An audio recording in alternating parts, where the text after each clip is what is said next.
बिहार के भागलपुर, जमालपुर और क्यूल रेलखंड पर आखिरकार 64 घंटे बाद रेल सेवा पूरी तरह से बहाल कर दी गई। आपको बता दें कि बीते दिनों रेलवे पुल तक पानी पहुंच जाने के चलते भागलपुर और जमालपुर के बीच रेल सेवा पूरी तरह से बंद कर दी गई थी। यात्रियों की सुरक्षा को देखते हुए रेल परिचालन पर पूरी तरह से प्रतिबंध लगा दिया गया था।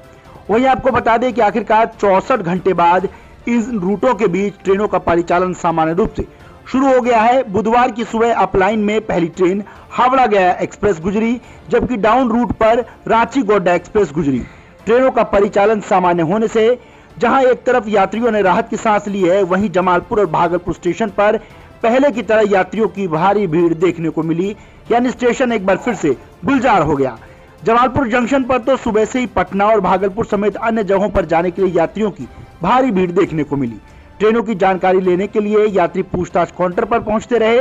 भागलपुर क्यूल रेलखंड पर बरियारपुर रतनपुर के बीच रेल पुल संख्या 195 के रेलवे पुल तक बाढ़ का पानी चढ़ जाने के चलते 21 सितंबर 11:45 से रात को ट्रेनों का परिचालन बंद कर दिया गया और इस रेलवे रूट पर लगातार रेल अधिकारी पैनी नजर बनाए हुए हैं। हालांकि अभी भी इलाके में बाढ़ की स्थिति बनी हुई है। बाढ़ का पानी कम जरूर हुआ है, लेकिन खतरा पूरी तरीके से टला नहीं है। आपको बता दें कि बुधवार से सभी ट्रेनें पूर्व की तरह गुजरी। लगभग 3 दिनों में तकरीबन 71 ट्रेनें रद्द रही। लंबी दूरी की 55 ट्रेनें दूसरे रूट से चल रही थी। वहीं इस बारे में डीआरएम मनीष कुमार गुप्ता ने बताया कि दरअसल अब पानी नीचे हो गया है, जिसकी वजह से ट्रेनों का परिचालन शुरू किया गया, लेकिन स्थिति पर अभी भी रेल कर्मी बारीकी से नजर बनाए रखे हुए हैं। अब आइए आपको सुनवाते हैं कि आखिर इस पूरे मामले पर मालदा डीआरएम मनीष कुमार गुप्ता ने क्या कुछ कहा है।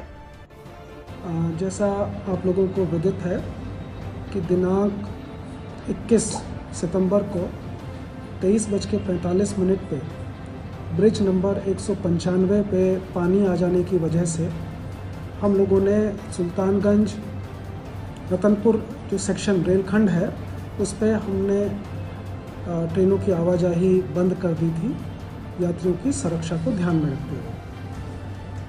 पानी का बहाव और पानी का जो लेवल है अगले 2 दिनों में कम होने की वजह से 24 तारीख को जो ब्रिज नंबर 195 पे पानी का लेवल था वो कम हो गया और हम लोगों ने कॉशन के साथ में 15 किलोमीटर जो सेक्शन है उस पे 30 किलोमीटर प्रति घंटे की रफ्तार से कॉशन लगा के हम लोगों ने सभी ट्रेनों की आवाजाही शुरू कर दी है।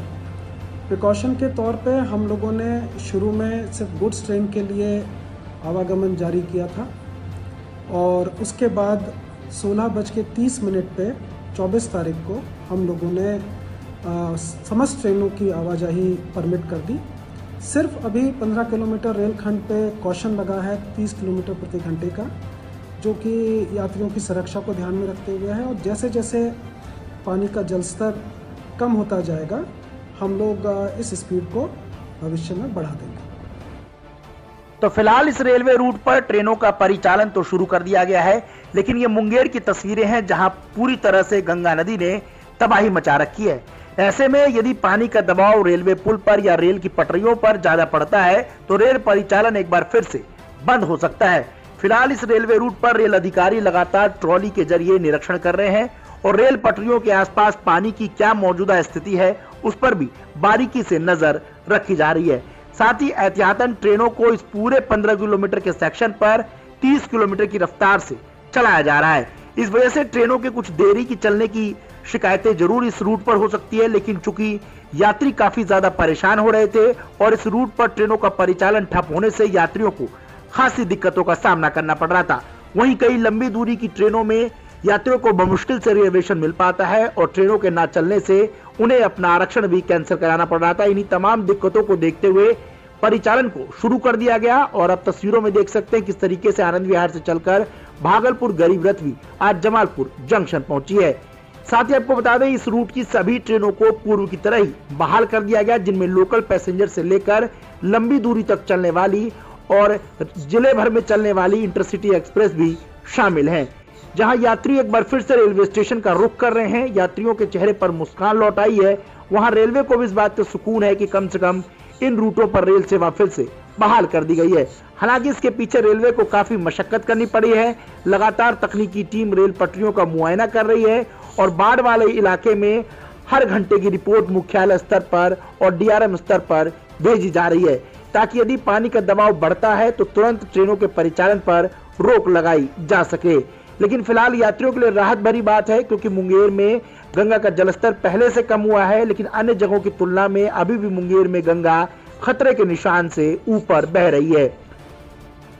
वहीं यदि इलाके में जलस्तर कम होता है तो फिर सड़क से भी आवागमन पुनः शुरू हो पाएगा। फिलहाल रेल परिचालन शुरू होने से यात्रियों ने एक बड़ी राहत की सांस ली है, क्योंकि लंबी दूरी के अलावा अन्य जिलों और अन्य जगहों को जाने के लिए रेल रूट इस इलाके में फिलहाल एक मात्र सहारा है, क्योंकि सड़कों पर पूरी तरह से पानी भर जाने के चलते सड़क मार्ग पूरी तरह से ठप पड़ गया है। ये तस्वीरें देख रहे हैं आप, किस तरीके से इंटरसिटी एक्सप्रेस इस रूट पर चलती हुई और पहले की तरह सभी ट्रेनों को सुचारू रूप से शुरू कर दिया गया है। जमालपुर से ब्यूरो रिपोर्ट, न्यूज़ वॉर।